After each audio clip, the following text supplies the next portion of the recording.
Okay. Hi there. I've been talking to you about how you can take care of your brand new machine, keep it in good condition despite what our climate tries to throw at it. So, continuing on and care and feeding for your brand new baby. Um, in addition to helping protect the metal areas from rust, you also want to help the machine in general be protected from moisture. And that means using a desiccant. Now, it's a word that's familiar to some, other people are like, huh? Never heard of it. All it means is a substance that dries stuff out. Think of the things that you get in handbags when you buy them, or in your medicine jars that say do not eat. That's one kind of desiccant called silica gel. And you can buy a huge bag of silica gel as kitty litter for $30 and then figure out what to do with all of that.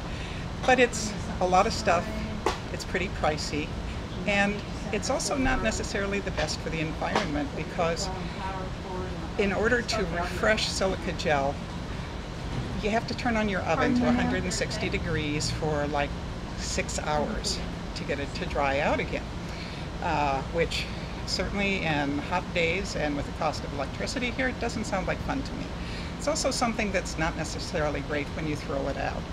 So what we recommend and what we sell here at the shop is something called Moso. I don't have the full package, I just have one of the varieties of Moso, but it's a charcoal that's made from Moso bamboo. And for those of you that worry about these things, Oprah approves. So you can get these in different sizes. The charcoal is inside the sort of burlap outer bag. And when you're not using your machine, whether it's just for a day or two or whether it's going into the closet for a few months, you want to put it right down here next to where your feed dogs are.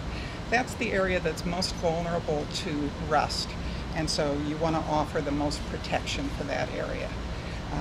And so by having this here, it will absorb moisture that wants to get into your bobbin case, your needle plate, your presser foot area.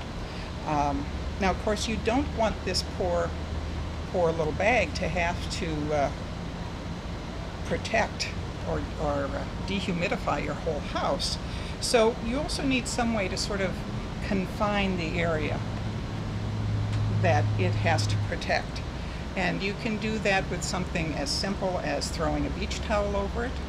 If you have a case for it, you can set it in the case when you're not using it and just tuck that in there. If you have a sewing cabinet, you can push the airlift down and put this in, close the lid, and that's going to help confine the space that it has to protect. Even if you just put it back in the box that it came in, that too is something that will protect it, and put the desiccant down inside. What you do not want to do is to put it inside a big plastic bag and tie a knot, because then when the temperature gets cooler at night, you can get condensation, moisture inside of the bag and create rust when your hope was to prevent having problems with rust. So you want something that's going to have at least a little airflow through it. Put this inside of it, put the machine inside of it. And of course, now that you have such a wonderful new machine, you could also sew yourself a cover to put over it when you're leaving it out.